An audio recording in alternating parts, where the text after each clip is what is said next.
The Gallatin County Law and Justice Center has officially closed its doors to the public, but before it was the L&J, it used to be known as Rosary Catholic School.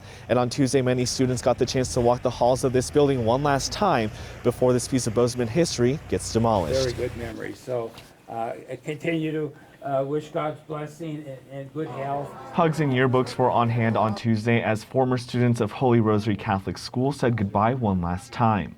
It's been here for so long as a Law and Justice Center, so it's a little easier to say goodbye. Judy, Ron, and Patty snapped pictures outside of the plaque that commemorated the Catholic school before it was converted into the Law and Justice Center. And it just conjures up some really fun memories. Dozens of students who attended the school until it shut its doors in 1976 had the chance to say one last bye. I didn't make the effort to go and see that, and I always regretted it, so I'm glad that we got to get this put together so we could come down here. With yearbook in hand, Connie Blackwood Krogstad walked the dark halls of the basement where the Gallatin County morgue last stood at what used to be the school's cafeteria and gym. Through and say, well, this was our Latin class, we had bookkeeping in here, we had the science lab, and that was not my favorite place. We were a close bunch. We got to go to a lot of the out-of-town games. Many of the former students credited around their former principal, Father Dan Shea. Remember the A&W was just down the street?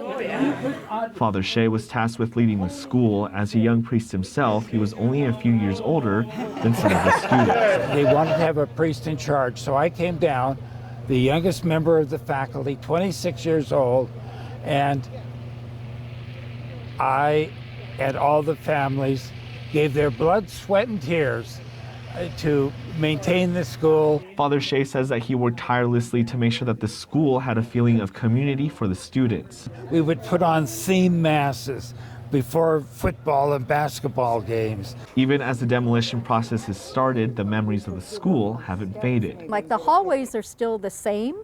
They still look the same, and you walk into the classroom, of course it looks different, but you remember, you know, that was the science lab and that was the music room. And as they walk through the halls, this time as parents and grandparents, they each have a greater appreciation. Involved all the parents were to make this school work. It wasn't just the faculty. Parents really held it up, I felt. And I didn't realize that or appreciate it until we left. Right. And even becoming a parent myself. Father Shea and these Bulldogs say that they're no stranger to goodbyes. My grade school and my high school in Anaconda are gone. And so I have been through this before. Rather than lamenting and being, in addition to being sad over it, I'm grateful. Bulldogs! In Bozeman, Edgar Cidio, MTN News.